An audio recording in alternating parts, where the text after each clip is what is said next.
Po si mund shesësh një gjë që se ke? Kur e kishe që ta shiste? Kjo është shpreh Pascal Milos. Jo, kjo është e imja. E kam marrë ai nga ty. Nuk e di. Po unë këtë kam them dhe ora është logjike, mund të jetë edhe 10 tjerëve, se s'ka lidhje fare. Si mund shesësh një gjë që se ke? Tani, këtu flitet për vendime, për një Shqipëri etnike, e cila do realizohet, pra e para një fjala etnike, sigurisht që haptet sa pazare tjera që kush e bëri, kush e ndau Shqipërinë fundit o bëri dhe. A ishin përsëri këta që u mblodhen tavolinë e 26. Ekzistonte mundësia zoti Kasmi që Shqipëria ta merrte Kosovën? Nuk mund të ekzistonte sepse ata fuqitë e mëdha, konferencë e paqes të njëjtët njerëz përsëri, e njëjta politikë në tavolinë dhe unë mendoj që konferenca historikisht, tani konferenca e 13-s ka diktuar dhe do vazhdoj të diktoj këtë ndarje territoriale shtetërore sepse janë çështje të mbyllura. Tani këtu thuhet që do luftoj, nga ana tjetër gjermanëve u thuhet që nuk luftojmë kundërsh, në vazhdimsi. Me njerë pastaj duke përdorur ta shququar në luftë civile, u hodhen që shtator 43-shit në mënyrë organizuar në luftë me gjermanët për qëllime politike. Por nuk është bashkëpunim ideologjik, duhet jemi të qartë. Bashkëpunimi ka disa kategori. Ky ishte një bashkëpunim pragmatist politik me forcën e armëve gjermane të shkatrojmë kundërshtarin politik, të ngelin faktori vetëm pushteti. Të dyja krahët janë në orientim pushteti, normale, janë forca politike. Por ajo që bën dallimin është si po shkon drejt pushtetit. Do të shkosh duke luftuar kundërshtarin tënd me armën e gjermane, duke thënë që ti e prishe mukjen, ndaj mukja është kryefjalë, se justifikon shumë dështime.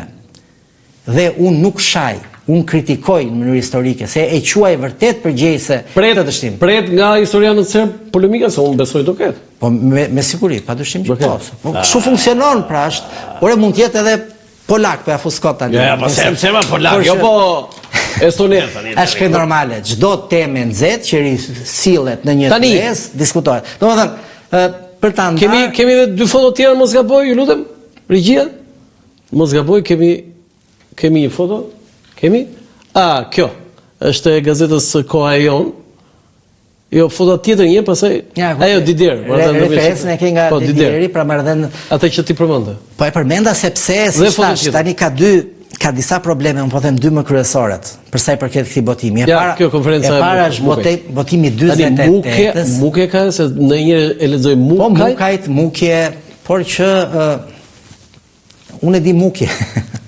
Tani britanikët çfarë qëndrimi mbajnë? Tani britanikët sigurisht që këtu ka një element të ri që sipas burimeve gjermane thotë që edhe kolonel Crispi, pra shqipfolës që i kohë zogut, pra i oficeri britanik, thotë që ka marrë pjesë në tapiz, ndërkohë që burime tjera nuk na konfirmojnë. Por ajo që është e sigurt, ajo që është dokumentuar është që britanikët ishin pro këtij bashkimi, sepse duhej që të bashkoheshin, po patjetër, sepse çdo ushtari gjerman i vrarë këtu do thot kursimi një jetë e ushtari britanik kur do bëj Normandia. Domethënë, dhe nuk i hynin fare. Në mukje, në tapiz pretendohet për Crispin, vetëm gjermanët e thonë, jo. S'ka situatë Jugoslavës, as fare. Jo, pra sepse as britanik. Pra ka një term që nga prita këta ranë kundër prit, sepse vajtëm për t'i marrë me vete, i morën ata me vete. Domethënë që Tani, zoti Kasmi, ka një analogji. Kemi foto tjetër një për ta mbyllur këtë? S'kemi foto tjetër. Okej, tani, zoti Kasmi, kjo ishte një nga luftat e shqiptarëve, po kemi bërë dhe një luftë dhe epopet tjetër atë të UÇK-s.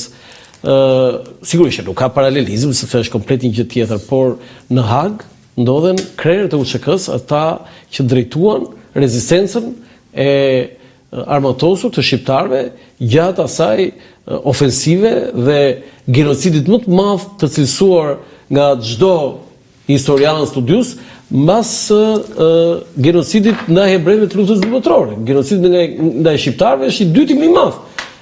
Ata sot ndodhen në Hag. Unë do doja mendimin e një studiusi, një historiani, që nëse mund mos ndjekësh për ditë ato lajmet e vogla, por atje tashmë ka disa dëshmitarë si James Rubin, si shtëpisë Bardh, edhe i departamentit shtetit, dhe funksionarëve të tjerë. Fatkeqësisht po shikojmë që dëshmitar pro asaj lufte të drejtë, se po more komandantët e luftës të UÇK-s se ti çosh në Hag, praktikisht ke quar gjithu që kënë, se s'to meren me ushtar. Me ushtarët. Dhe fatkeqësia si gjithmonë, apo si shumë herë që ndodh me shqiptarët, është që të huajt, rasti konkret pra të gjithë përfaqësues dhe të tjerë, se u përmendet një zotëri, po dhe të tjerë, mbrojnë më shumë shqiptarët se sa duhet ta mbronin vetë shqiptarët këtë gjë. Pra, shkon të vësh dyshim luftën e Kosovës. Të mundohesh ti tjetërsosh natyrën luftës shlirimtare, aq sa kishte mundësi, se gjithmonë për mundësi flitet. Po? Se s'mund flitej për luftë frontale tani që të kishte raketa e topa e UÇK-ja, por të mohosh atë qendres.